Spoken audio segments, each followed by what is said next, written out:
балаңыздың қаржылық сауаттылығы 3 қарапайым қадамнан басталады. Менің атым Әсел Әуелбекова. Мен халықаралық қаржылық сауаттылық мектебінің негізін қалаушымын.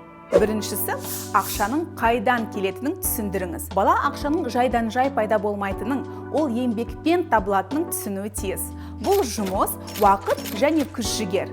Қызымның күнделікті шығындары үшін балаға арналған Каспи Голд картасына ақша салып отырамын.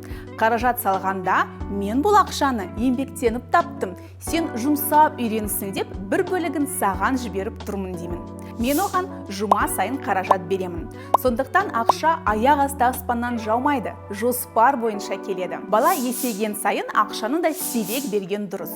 Сонда жасөспірім болған шағында қаржыны бір айға жеткізіп бөле алады. Екіншісі, баланың ақшаны өз бетінше жұмсауына мүмкіндік беріңіз.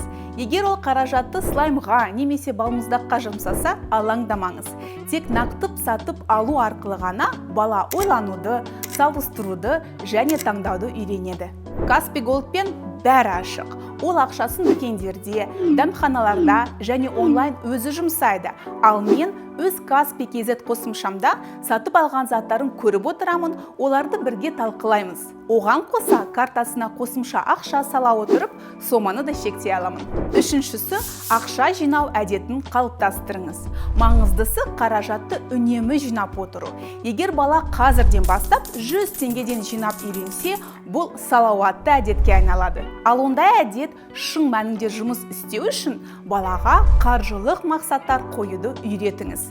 Ойыншыққа жинаймын деп қана емес, мен 8.000-ға қуыршақ сатып алғым келеді. Менің 5.000 ақшам бар. Демек 3.000 теңге қаражат жинасам болды. Қызым бір күні дүкенде тәттілерді көріп, ақшасының бір бөлігін жұмсағысы келді. Мен оған жай ғана қызым, егер сен 2.000 теңгеге тәтті тағам алсаң, онда қуыршақты келесі айда ғана сатып ала аласың. Сен күтуге дайынсың ба деп сұрадым. Бұл басымдықтар туралы тамаша сабақ болды. Бірден жұмсап тастау немесе шын мәнінде маңызды нәрселер үшін күту. Және соңында қаржылық сауаттылық бұл күрделі формулалар туралы емес, бұл күнделікті әрекеттер мен жеке үлгіңіз. Ал балаға арналған Каспи Голд кішкентайынан ақшаны тәжірибе жүзінде басқаруды үйрететін керемет құрал. Картаны ата-ана немесе қорғаншы Каспи KZ қосымшасында кез келген уақытта 24/7 ресімдеп, ең жақын орналасқан Каспи картаматтан алып кетсе болады. Мен балаларға ақшаны байыпты қолдануға көмектесетін